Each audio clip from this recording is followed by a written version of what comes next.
Sungguh malam yang indah melihat timnas Indonesia mengobrak-abrik Yordania di Piala Asia U23. Permainan timnas sangat enak untuk ditonton, meski pelatih Yordania punya rencana jahat untuk bungkam pasukan Coach Shin, toh mereka akhirnya dibuat malu layaknya Brunei Darussalam yang selalu dibantai timnas. Para punggawa Garuda Muda kini makin menggila sejak melibas Australia. Jauh beda saat laga melawan Qatar. Mental mereka makin naik. Mengapa hal itu bisa terjadi? Sebelum melihat lebih jauh pencapaian fantastis timnas di Piala Asia U23, alangkah baiknya subscribe dan nyalakan loncengnya agar tak ketinggalan sajian menarik Starting 11 Story. Menang atas negara langganan Piala Dunia Australia tak membuat timnas Indonesia jumawa. Mereka tetap membumi dan berkaca bahwa PR masih banyak. Apalagi kalau berkaca di laga pertama melawan Qatar. Di samping dicurangi keputusan wasit, ada juga beberapa catatan penting lainnya bagi timnas. Termasuk mental demam panggung sebagai tim debutan, lalu juga soal ketenangan dalam mengatasi tekanan dari lawan. Ditambah juga beberapa kecerobohan para pemain di kotak penalti. Terbukti di dua laga melawan Qatar dan Australia, timnas dihukum 2 penalti. Nah, di laga melawan Yordania, beberapa hal tersebut nyatanya sudah makin berkurang. Timnas makin tenang dalam menghadapi tekanan lawan.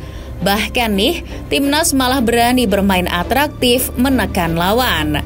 Sebelum laga, pelatih Yordania Abdullah Abu Zema sudah punya rencana khusus untuk bungkam langkah timnas Indonesia ke perempat final. Karena secara di atas kertas, Yordania masih punya peluang untuk lolos ke babak perempat final, andai bisa mengalahkan Indonesia. Maka dari itu, mau tidak mau Yordania harus menekan timnas sejak awal laga.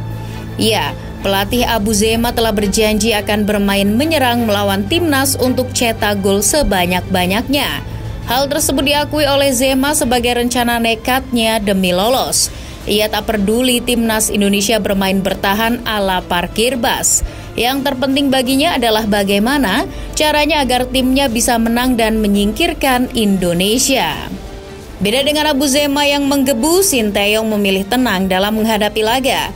Jelang laga, pelatih berpaspor Korea itu malah mengungkapkan bahwa ia belum mendapat gambaran utuh tentang kekuatan timnas Yordania.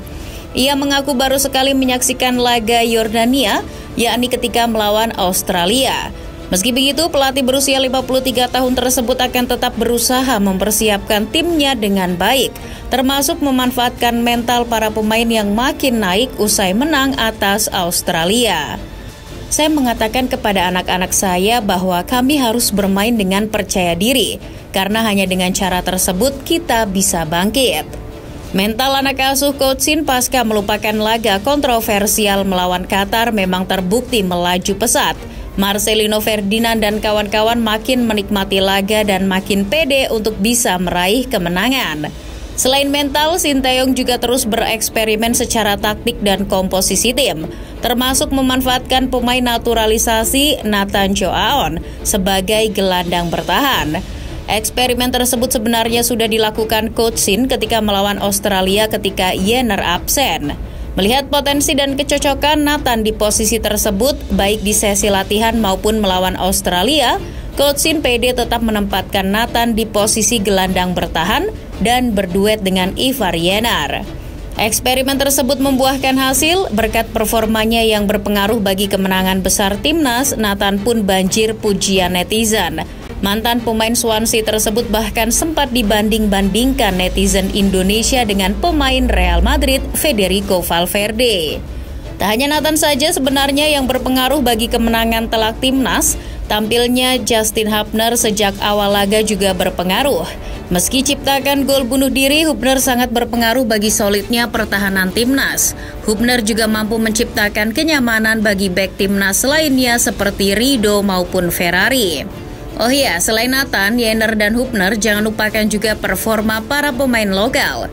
Ya, 4 gol yang diciptakan timnas banyak berasal dari andil pemain lokal.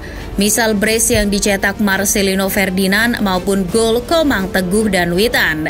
Gol roket Witan Sulaiman yang dipuji AFC sebagai gol masterclass itu berawal dari andil Kapten Rizky Ridho dengan umpan tanpa melihat. Lalu jangan lupakan juga andil lemparan ke dalam khas Pratama Arhan di gol Komang Teguh. Performa para pemain lokal tersebut luput dari pengamatan pelatih Yordania. Abu Zema mengaku kaget dengan performa talenta lokal timnas tersebut. Awalnya Abu Zema hanya berniat fokus untuk mematikan pemain naturalisasi timnas seperti Strike, Nathan maupun Diener. Abu Zema pasca laga mengatakan bahwa timnya benar-benar tak berkutik menghadapi gempuran timnas Indonesia. Ia terjebak dengan rencananya sendiri yang ingin bermain lebih terbuka dan menyerang. Selain itu, rencana Yordania untuk mencetak gol terlebih dulu juga kandas setelah terciptanya gol penalti Marcelino. Abu Zema mengira timnas Indonesia akan bertahan setelah gol Marcelino, namun justru sebaliknya. Setelah unggul, Indonesia malah makin mengontrol permainan, sementara itu kami seperti tidak terlihat. Ya, bisa dikatakan kelolosan timnas U23 ke 8 besar Piala Asia U23 ini bukanlah kebetulan. Mereka terbukti bisa menang dan lolos dengan cara yang fantastis. Babak 8 besar kini telah menanti. Timnas Indonesia U23 menjaga peluang lolos ke semifinal. Namun perjuangan mencapai semifinal akan makin terjal. Mereka akan dihadang oleh raksasa Asia lain yakni Jepang atau Korea Selatan. Kedua negara tersebut akan bertarung untuk memperebutkan juara grup B dan nantinya akan menjadi lawan Marcelino dan kawan-kawan. Namun, kalau menurut Coach Shin, ia lebih memilih bertemu Jepang ketimbang Korea Selatan. Pasalnya, Korea Selatan U23 sekarang ini dianggapnya lebih berbahaya dibanding Jepang. Coach Shin nanti rencananya akan memantau terlebih dulu laga Korea melawan Jepang.